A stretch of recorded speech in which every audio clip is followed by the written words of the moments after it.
Assalamualaikum warahmatullahi wabarakatuh. Selamat pagi anak-anak. Bagaimana kabar kalian pagi ini? Semoga selalu dalam perlindungan Allah ya. Baiklah, sebelum memulai pelajaran tematik 5G, alangkah baiknya kita berdoa terlebih dahulu. Berdoa dimulai. Berdoa selesai. Nah, untuk pertemuan tematik ini kita masih melanjutkan yang kemarin, subtema 3 tentang peristiwa mengisi kemerdekaan. Hanya saja lanjut ke pembelajaran keempat sampai pembelajaran keenam. Mari simak baik-baik berikut ini. Kurang lebih sudah 3,5 abad lamanya Indonesia dijajah oleh negara lain.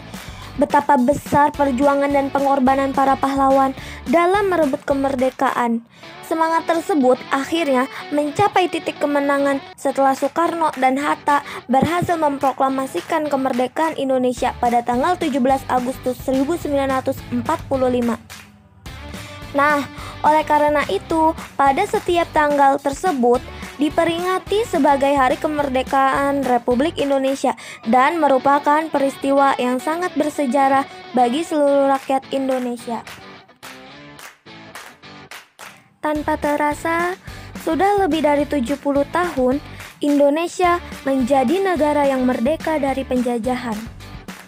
Namun, di sisi lain, masih banyak juga rakyat Indonesia yang masih belum dapat merasakan kemerdekaan itu, baik secara mental, moral, maupun material. Meskipun demikian, semangat kemerdekaan dari para penjajah yang telah diperjuangkan hendaklah tetap tertanam dalam jiwa dan raga, agar kita tidak mudah menjadi manusia yang berpangku tangan. Tradisi yang dilakukan oleh masyarakat Indonesia untuk memperingati Hari Kemerdekaan biasanya adalah melakukan upacara pengibaran bendera merah putih, mengadakan karnaval, pergelaran budaya, hingga perlombaan tradisional 17 Agustusan yang diikuti oleh anak-anak ataupun orang dewasa. Semaraknya peringatan 17 Agustus tidak akan bernilai jika tidak mampu dimaknai dan diisi dengan hal-hal yang positif dan bermanfaat setiap harinya, khususnya oleh generasi muda Indonesia. Itu semua dilakukan dalam rangka mempertahankan dan melanjutkan cita-cita perjuangan para pahlawan yang ingin menjadikan bangsa Indonesia ini menjadi negara yang maju dan bermartabat di mata dunia. Lalu, bagaimana cara generasi muda mengisi dan memaknai kemerdekaan Indonesia? Banyak hal yang bisa dilakukan, antara lain 1. Ikut berperan aktif dalam kegiatan organisasi dan kegiatan sosial. 2. Mencintai produk-produk Indonesia. 3. Mencintai kesenian dan budaya bangsa. 4. Memiliki semangat berwirausaha. Sementara itu, sebagai pelajar, kamu bisa mengisi kemerdekaan dengan melakukan hal-hal seperti belajar dengan sungguh-sungguh, mengikuti upacara dengan khidmat, saling toleransi satu sama lain, dan meningkatkan penguasaan ilmu pengetahuan dan teknologi. Semua warga negara harus memiliki sikap waspada dan berhati-hati terhadap kemungkinan datangnya para penjajah kembali. Beberapa hal yang dapat dilakukan oleh sikap warga negara untuk mempertahankan kemerdekaan adalah 1. Siap sedia membela tanah air. 2. Menjaga keutuhan bangsa dan negara. 3. Menolak campur tangan atau intervensi asing. 4. Memperkuat sistem pertahanan dan keamanan rakyat semesta. 5. Melestarikan budaya bangsa. Pahlawan berasal dari kata pahala yang diberi imbuhan wan. Artinya seseorang yang mempunyai pahala.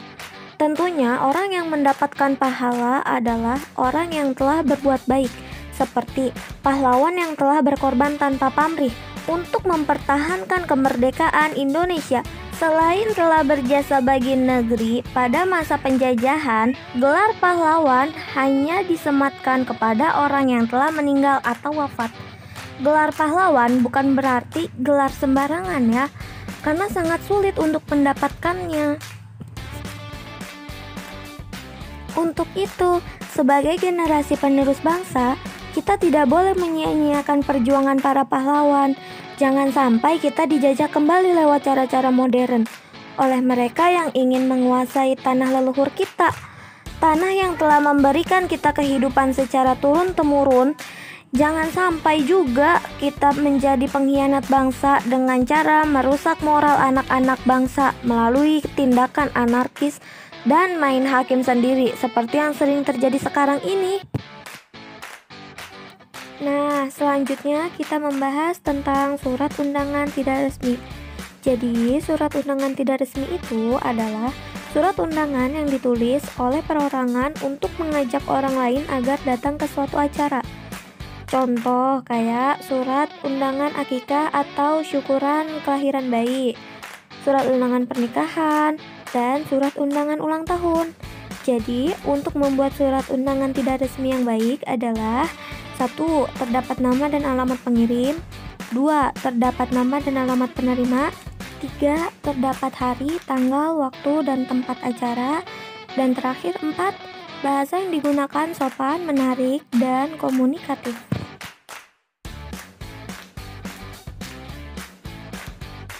Sedangkan bagian-bagian surat yang tidak resmi yaitu 1. Tempat dan tanggal. 2. Alamat. 3. Salam pembuka. 4. Isi surat yang terdiri atas A. Pendahuluan, berisi tentang pemberitahuan. B. Isi, muatan, waktu, tempat, dan acara. C. Penutup, berisi harapan dan ucapan terima kasih. 5. Salam penutup. 6. Tanda tangan. 7. Nama pengirim. Alhamdulillahirobbilalamin. Anak-anak, kita sudah selesai ya belajar tematik 5G-nya. Semoga bermanfaat. Nah, untuk pertemuan kali ini tidak ada tugas. Baiklah, cukup sekian. Wassalamualaikum warahmatullahi wabarakatuh.